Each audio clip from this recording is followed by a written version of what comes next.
Hey guys, I think we'll get started. Thanks for joining us today.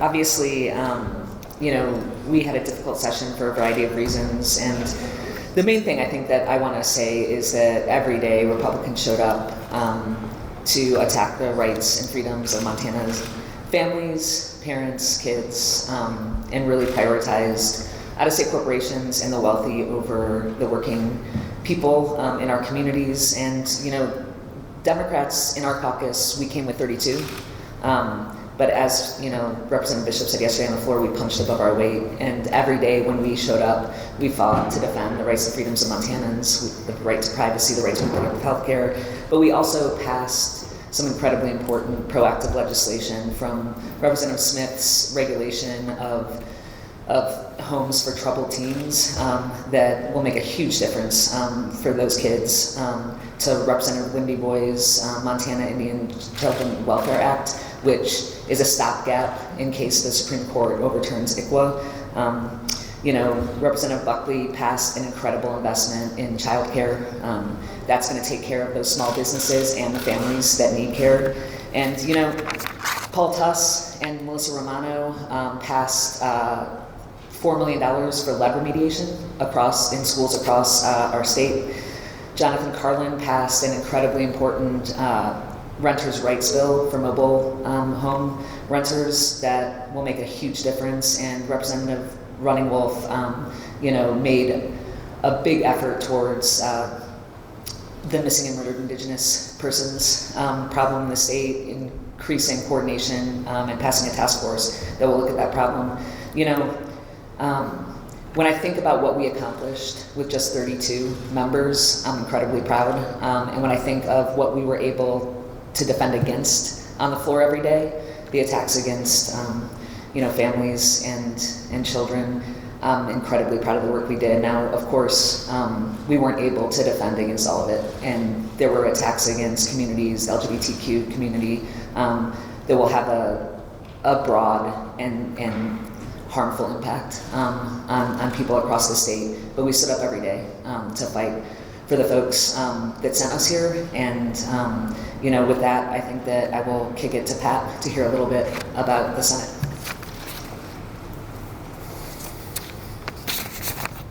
Thanks, Kim. Good morning, and a good morning it is. We're all here, and the session is over. And puts a smile on my face, and I imagine puts a smile on your face too. As Senate Democrats, we're proud of the work we accomplished this session. As Kim said, this session was extremely difficult. We had 16 out of the 50 in the Senate were Democrats, which sets us up for a challenge in itself. And once again, what we saw was an accelerated attack on the freedoms of Montanans. I talked about that a bit on the floor yesterday. Despite this challenge and others during the session, we felt like our Senate Democrats were able to get some important accomplishments across the finish line. For healthcare and behavioral health, we made progress, important progress. Senator Gross brought Senate Bill 516, which requires insurance cover to cover fertility preservations for cancer patients. She was able to get incredible bipartisan support for her bill, and it really flew through both houses during, I think that started in April, and she was able to get across the finish line. We also got another $15 million put in the budget to move us closer to the reimbursement rates for healthcare providers.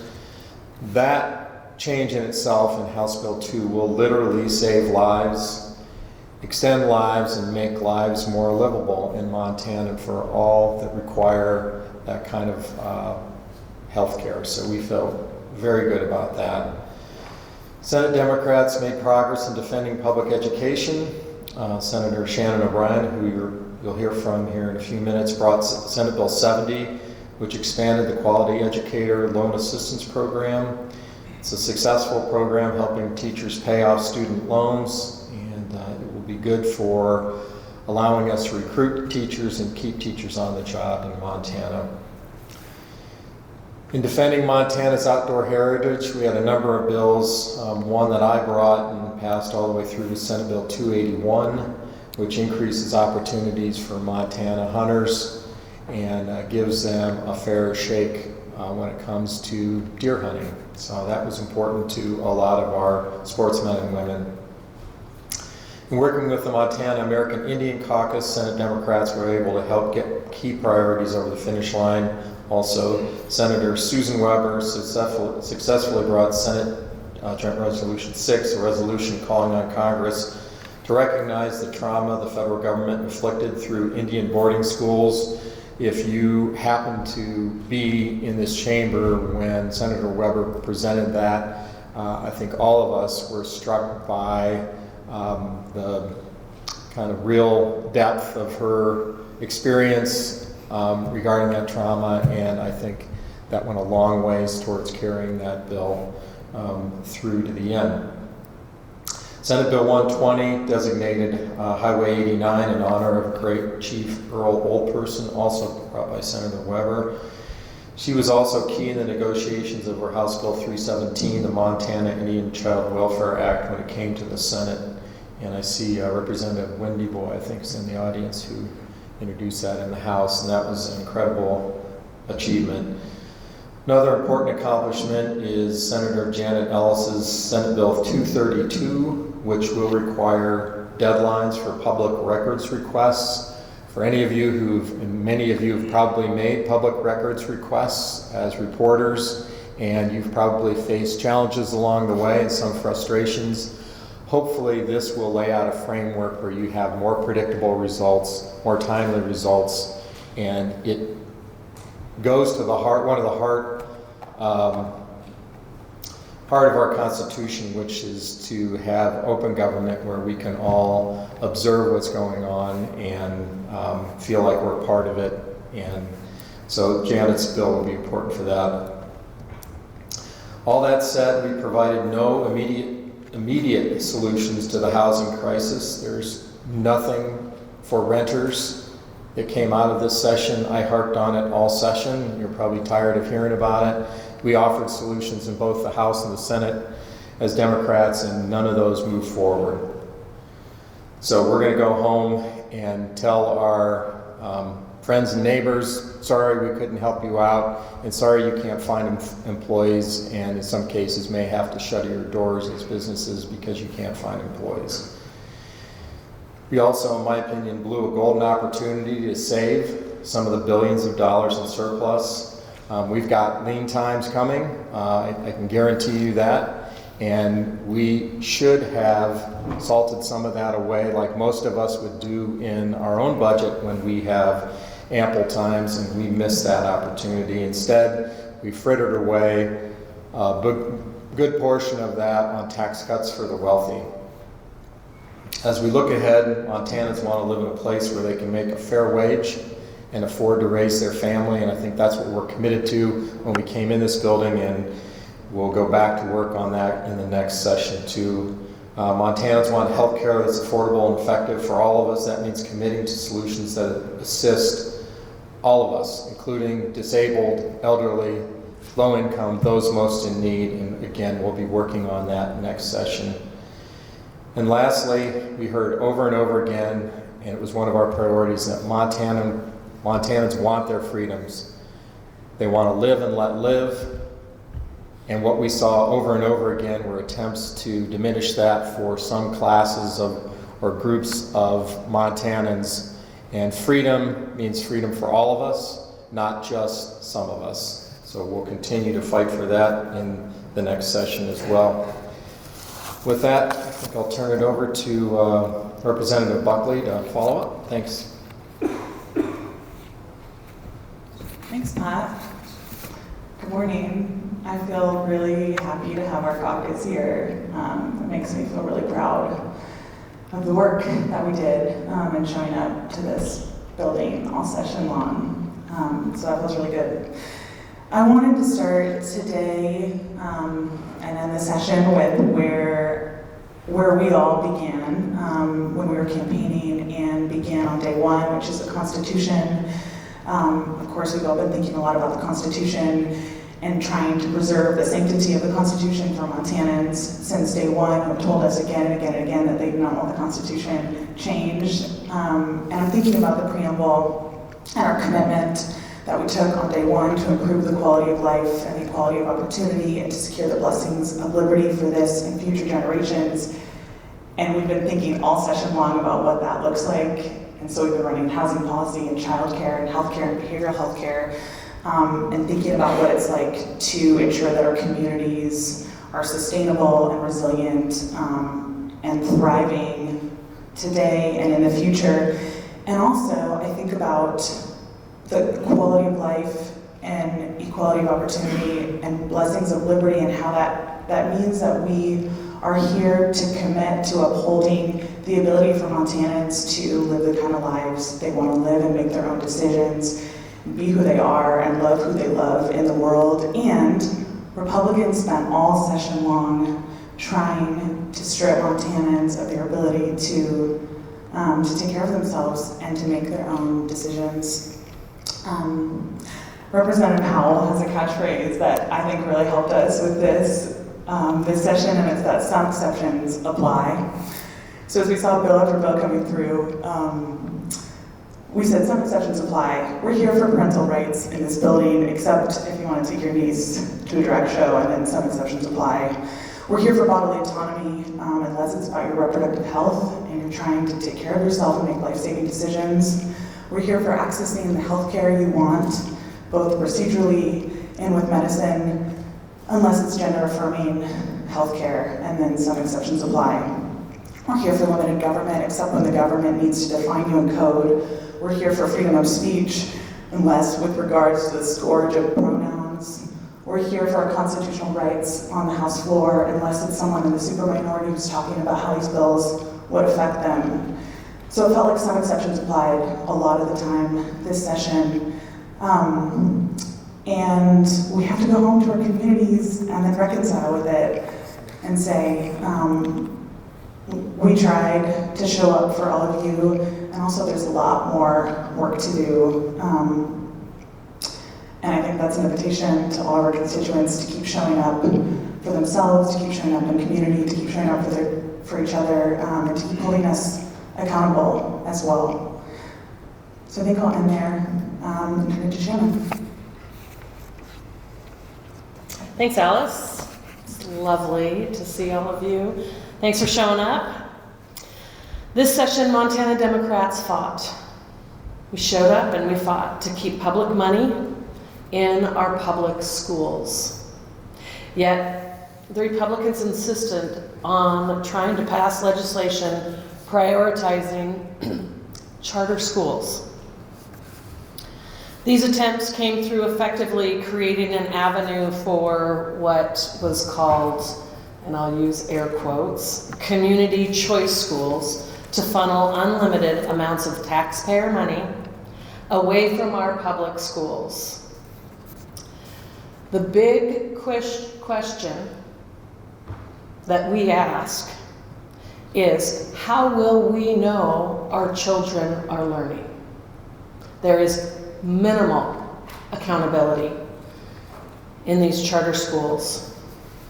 And not only that, these schools tear away at the core of our communities. Our schools, our strong public schools, are the backbone of our towns. And using public money to pull away from supporting those schools is not only sad, it's just plain wrong. In the Senate, we voted down both House Bill 562 and House Bill 549, the two charter school bills. And Senate Republicans did their bidding and worked their politics, and somehow it came back. And then somehow it passed. And let's be clear, these two bills in particular are a slap in the face to thousands of public school teachers, staff members, students and parents who have a constitutional right to access high-quality public education, no matter their zip code. We make that clear in our Constitution. Republicans voted multiple times to place significant burdens on our public schools and teachers, and sometimes some of our colleagues, not all, but some, spread disinformation about what really happens in our schools and about the motives of our Montana teachers, all under the guise of bolstering so-called parental rights. And I have served as a teacher, and I have served as a student family coordinator in high schools, and we need family engagement, but attacking our teachers is not the way to go. Parents have always had the right to be involved in their child's education and what they are doing in the classroom and making their voices heard in the district when they disagree with certain decisions. The GOP passed multiple bills giving authoritative power to some parents over public school teachers, districts, and what happens in the classroom. In effect, taking over what are the rights of other parents. These efforts will likely undermine our high-quality public education system. This system is the great equalizer when it's strong. And that's for good reason. And it creates better outcomes for our students, better outcomes for our economy, it reduces poverty, and it lets Montana children on track to live a fulfilling life. As Senator Flowers pointed out, we made some progress. I would like to point out Representative Wendy Boyd's bill. I had the distinct honor of carrying for Indian Education for All. We were able to bolster that program. It's a stellar program that is renowned around the country. And we will continue this fight for our strong public education system and look out for what's best for all Montana children. Thank you. Thanks, Shannon. I think one more thing before we just open it up to questions is on day one, we met with all of you and we said what we hear from our constituents is that they need property tax relief, they need permanent property tax relief. Democrats brought proposal after proposal, and Republicans left this building having a supermajority without addressing permanent property tax relief, and that's something that Montanans need to understand. But with that, I will just open it up for questions directed at any of us. Shaylee? Okay. I know the Senate got the ball rolling on Sine Die yesterday, but I'm curious if you feel like the House was ready to Sine Die. It seemed like it was kind of a rushed process. Was there anything still in play you were hoping to get done in the next day? Yeah, I mean, a lot of bills died in the process. I think our focus was on the infrastructure bill, House Bill 5, and the budget bill, I think, down the stretch, and we were able to get those across the finish line. But, this is a process where sometimes things get timed out, and we saw that happen yesterday.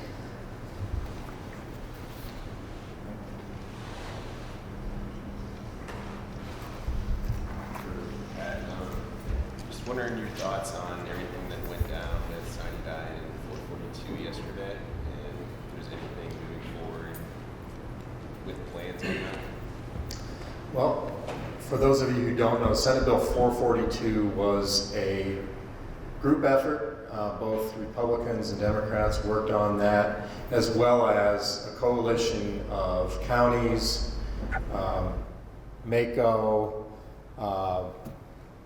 conservation groups, veterans groups. It was really a collaborative effort and produced a product that had an amazing amount of support. I think, I'm not sure, in fact, it passed out of the Senate finally, I think 49-0. So incredibly popular piece of legislation. I think it was really well crafted and met some of the county's needs, as well as conservation interests, veterans' needs, mental health issues were addressed as well. The governor chose yesterday, I found out yesterday evening, he chose to veto it. somehow that bill left our chamber and got to his veto pen more quickly than any other bill. So I find it curious, and the only thing I can assume is he really didn't like the bill, and he was determined to get it vetoed immediately. I think it's a terrible mistake. I think he's going to hear about it from 56 counties who were behind that bill. I think he's going to hear from it from veterans groups, and certainly going to hear from it from conservation groups and sportsmen's interests as well. And I'm hopeful that we'll be able to overturn his veto when we get the opportunity to do that. All right. Do you have any more specifics on kind of how the dynamics of the veto could work? I mean, given that there seems to be some question about whether you were Sine Die when it was truly vetoed and kind of the timing there. Do you have any more specifics on how a veto would work? I mean, Arn, as far as I know, the veto override will work as it's always worked. Since we'll be gone, we'll receive it at our homes, and we'll have the opportunity to weigh in there. so the fact that the House is in session, as far as you're concerned, shouldn't matter? Go ahead. So a veto override starts in the chamber the bill originated in, and the Senate didn't have an opportunity, so we'll be pulled on that. The veto was not read across the rostrum in the Senate.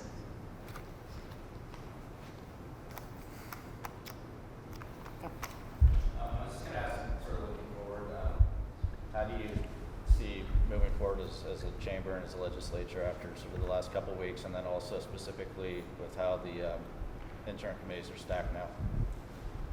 That's just for whoever.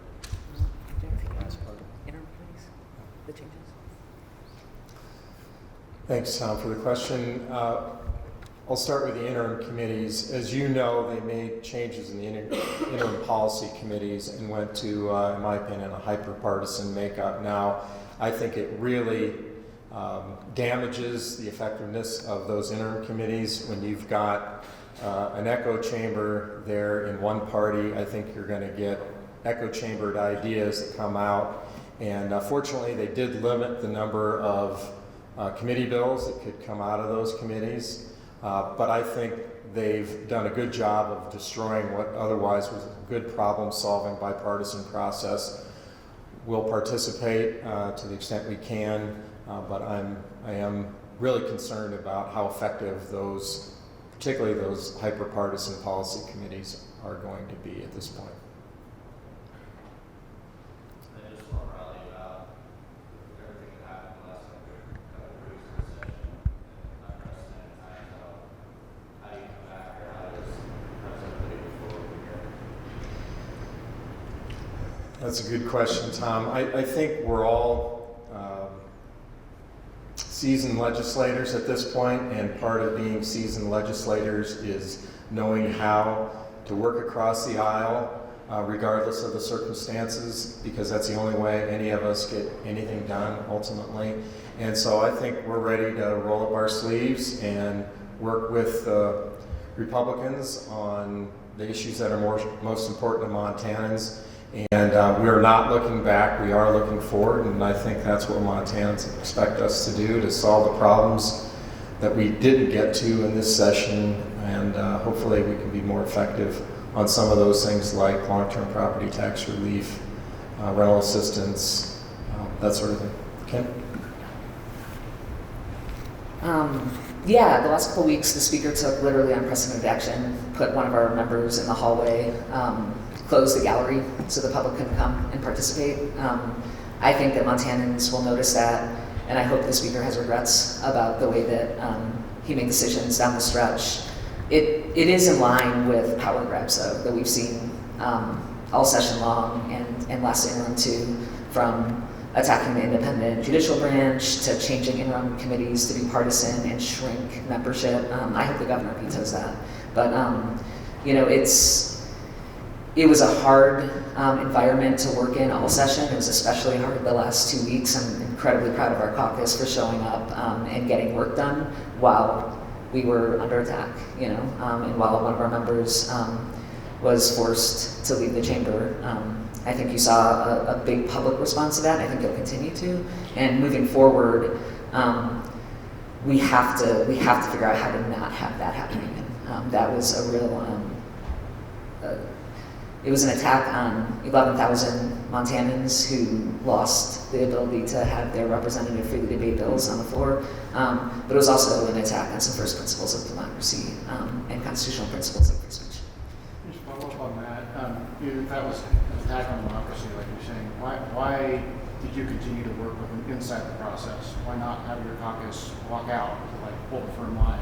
Why not continue to kind of press the point that way? We have to do our work. If we walk out of the chamber, we're disenfranchising 300,000 people. So we had to continue to do work. It was a balance. We talked about that last week. To stay focused, to remember that our constituents sent us here to deliver for them, but also to not let that first principle of democracy be in the background. And I think that we did a good job of holding the speaker accountable when we could, using the tools available to us, but staying in the chamber to do our work. I'd like to follow up on that as well, because I'm curious, you talked about making sure that doesn't happen again. Hindsight is 2020. Did you learn anything from the last couple of weeks that you feel like can prepare you for next session and how to deal with something like this? I wish hindsight was 2020. No. Yeah, I think that we learned a lot about rules. We dug into Masons. We did a lot of research and looked at every avenue to resolve the problem. The bottom line is that the speaker has a lot of power in that chamber, and he used it to remove one of our members. I think I've been clear that there were tools available to him to maintain decorum in that chamber and not disenfranchise 11,000 people. And I'd just like to add that I think all of us had overwhelming communications from constituents, from people who we have never heard from before. And I remain hopeful that more and more Montanans are paying attention, are seeing what's happening, and are becoming engaged. I know that even at the beginning of the session, I'm hearing from Montanans that they do not want to see us bickering and fighting. They want to see us getting along and doing our work that needs to get done. And continuously over the course of the session, we got distracted by issues that were not important to Montanans. And I remain hopeful that more and more people will become involved. Apologies if you touched on this earlier, but we came into this session expecting a lot of amendments to the Constitution to be proposed, pretty serious judicial overhauls. I think it's fair to say that neither of those things really happened. And I guess I'm just wondering if you could talk a little bit about what your efforts were like to stop those things from happening. Yeah, I'm happy to take this, and we didn't touch on it. I think we all heard when we were knocking doors that Montanans love and respect their Constitution, and something we all tried to do in the campaign season was connect the priorities that we were hearing from constituents to the Constitution and say, if you love your public lands and access to the outdoors, your right to privacy, let's talk about how these are baked into our Constitution. And so we came in really talking about that. I think we all felt really worried about the integrity of our Constitution, and that was because Republicans came in explicitly talking about their interest in changing it. And so to get to the end of the session with all of those failing was pretty stunning to me. It makes me think about how Montanans value what we value, and our constituents, I know, showed up again and again to talk about the sanctity and integrity of our Constitution, and I think you saw the Republicans who voted against those constitutional amendments voting that way because they heard from folks, and that's because the people of Montana showed up for their Constitution and for their inalienable rights. So I feel so proud of that, and pretty amazed that we made it to the end of the session with all of those going down. I don't think I would have predicted that at the beginning. Jonathan and Dietrich. For Leader Abbott, I was curious, yesterday, House Bill 819, the big housing bill came up, and there was the initial discussion where it went down initially and then it came back after the Senate adjourned. And I was just curious, you said, I think that you weren't happy with the conference report, but you were still open to the bill. Was there some last minute change that you were hoping to make before the Senate adjourned? Yeah, I'll actually kick this to Representative Buckley in a second, but yeah, we were hoping to have another conference committee to make some changes, but I'll let. Yeah, thank you.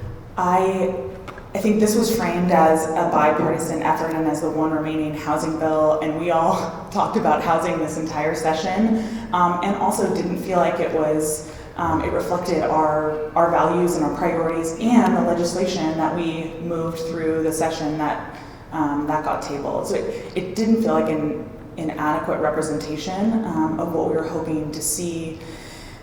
I think we felt good with the bill coming into conference committee, and also felt like we're here to do work on behalf of the people of Montana. We're in a super minority. The bill isn't going to look exactly what we want to look, what we want it to look like, and also coming out of the conference committee, the things that were most important to us, the deed restrictions, any provisions of long-term affordability, lower interest rates were all struck out, and we brought conceptual amendment after conceptual amendment to try to get those things back in. And I was also very clear that in order to have Democratic support, we need some provisions of affordability, because that's what we've been talking about all session, and that's a commitment we made to our constituents.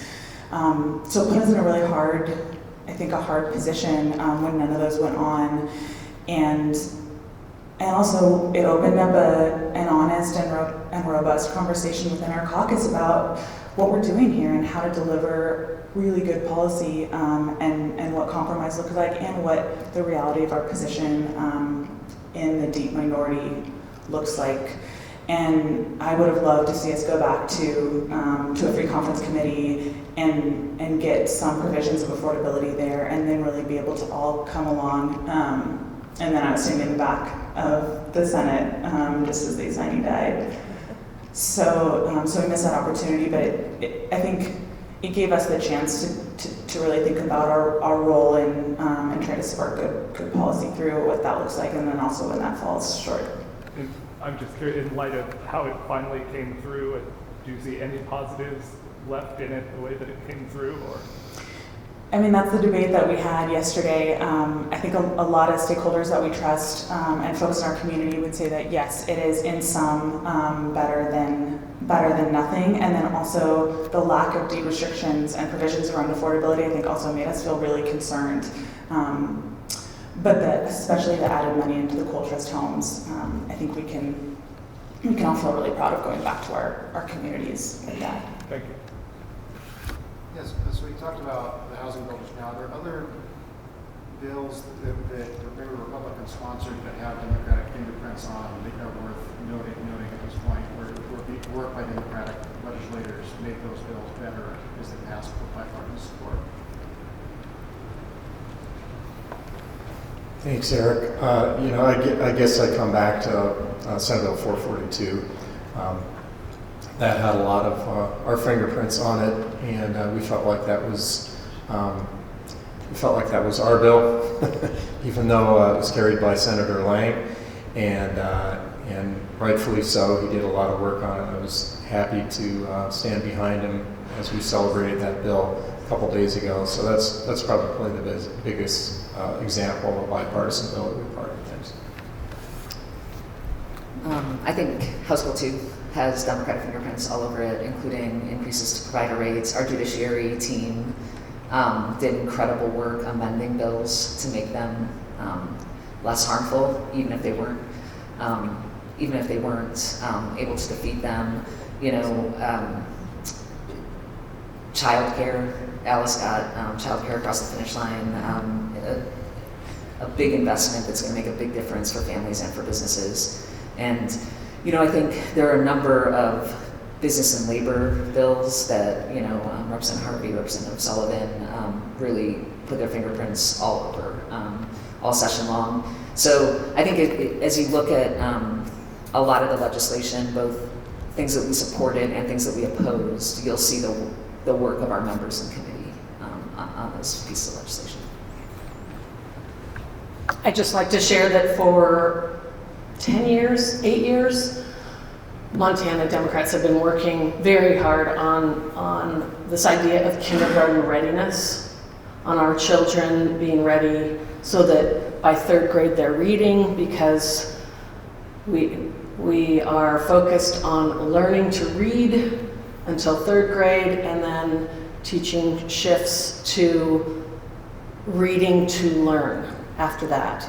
And we passed a great bill. I got to carry it on the Senate floor for early intervention on literacy to ensure that as many children as possible have that 3rd grade reading proficiency. Oh, sorry.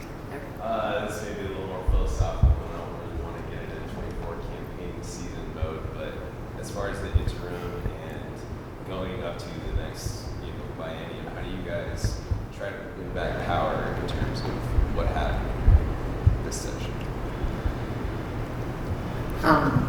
I think unfortunately campaign starts tomorrow, and people are paying attention right now to what happened in this building. And I think what we need to do is lead with the things that we're able to accomplish, and we have those, we take them off for you, but also hold Republicans accountable for what they did with a supermajority and the governor's office. And what they did was fail repeatedly to meet the level of the crisis for housing. They failed to pass permanent property tax relief. We had to drag them across the finish line on child care. So all of this, I think, is what we need to be communicating back in our communities. Obviously, we have new maps in districts, and I think they're more fair, and will give us an opportunity for actual proportional representation of 43% of the two-party vote share in the state. We should have close to 43 seats in the House, and I think we'll start to work our way back there.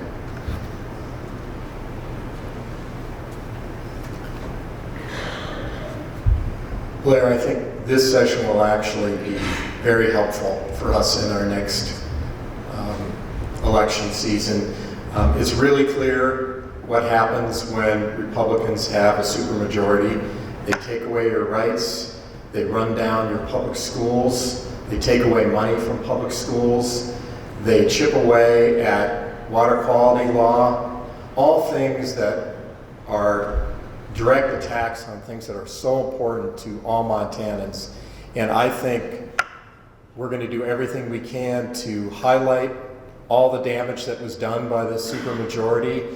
And it's up to Montanans to look at that and say, is this what you want from your legislature? I don't think so. And I think we'll see that in the next election season. Probably time for one more if somebody has it. Yeah, I'll just bring this back to last night. The speaker gets up and he gives this sort of last speech, and then there's kind of raucous bipartisan standing ovation. It was pretty chummy. Do you think that any of this sort of pomp and circumstance of Sine Die and the congeniality that was on display kind of belies what had happened to Representative's effort and what had been going on in that building just a week before? No. So how do you, I had, after being in the situation that the majority put you in probably, this goes back to Eric's question. How do you continue to treat these people as friends? How do you reconcile those two things?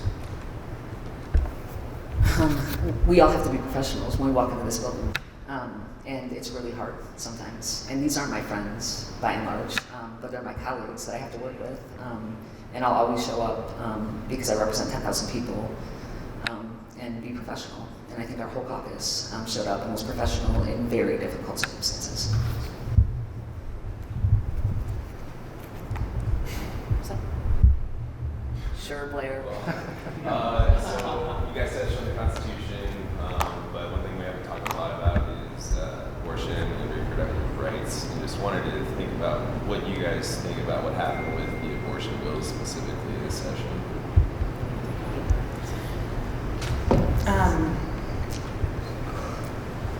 I meant to bring it in, but on my desk I have a 2-pager with all of the anti-choice bills that Republicans brought.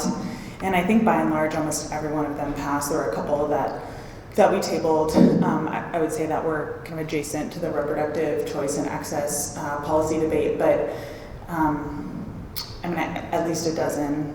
And this is after an election season where Montanans said that they don't want the legislature infringing on their right to privacy and their ability to make decisions for themselves with LR 131, and that kind of seen as a proxy to the ability to make decisions for ourselves, which is just stunning to me, again, to come into a legislature where just 6 weeks before Montana said, actually our right to privacy is sacred, and our bodily autonomy and our ability to make decisions for ourselves is sacred. I feel extremely proud of the way our team showed up, especially in judiciary, but then again on the House floor for every one of these bills, talking about why it's so important for Montanans to make their own decisions. And now we have the backstop of our courts. But I think it just makes me think about what we've been saying, which is that Republicans came in with a supermajority and spent a lot of time stripping away the rights that Montanans have that are enshrined in the Constitution and upheld by case law. So it's, I think we won't see that stop, but we can come back and say we're here for you, and thank goodness we have the independence of the judiciary to stop some of these things. And I'll add, because this issue is perhaps the most divisive, if not one of the most divisive, but also to get back to your question about how do we show up every day and work with people that have such differences. And I always love visiting with the pages, and consistently when I would ask the pages, what's been your aha or what's been the surprise, it's been how can you go at it on the floor and then you're friendly afterwards, and you seem so friendly afterwards. And in this line of work, I think we have to look for the good in others, and we have to accept that we live in this democracy that has a constitution, both our state constitution and our federal constitution, that allows us to have differences and manage our conflict and come to agreement on those things. And I think some of the most effective legislators are those who are able to set aside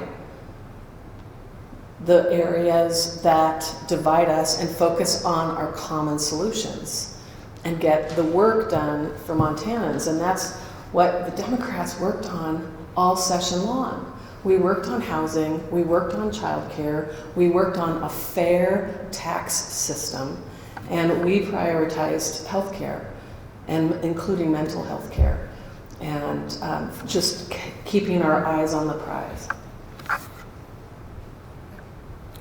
Thanks, you guys. Thank you.